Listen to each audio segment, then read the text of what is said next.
Hei, kuidas sul emadepäev möödus?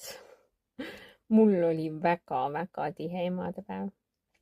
Kuidas sinu peres emadepäeva tähistatakse? Kuidas emasi pühitsetakse? Kuidas nende üle rõõmustatakse? Meil keskmine tütar planeeris terve päeva ära ja algas see hommikul ühe kontserdiga. Rainer Vilu laulis seal, seal olid lapsed ka laulsid, Asta ise ka laulis ja hästi ilus kontsert oli ja kõige viimane lugu oli, kui sa tead seda Georg Otsa mõtisklust.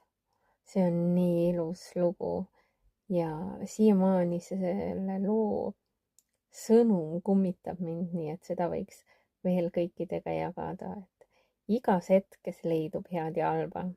Seal, kus lõpeb tee, seal algab uus. Ma vaatan, otsin, kus need laulusõnad olid. Meri kustutab kord jäljelt kaldalt, aga hinges püsivad need. Et mis sina sellest värsist arvad? Minu meelest see on nagu nii, otsi internetist ülesse see laul.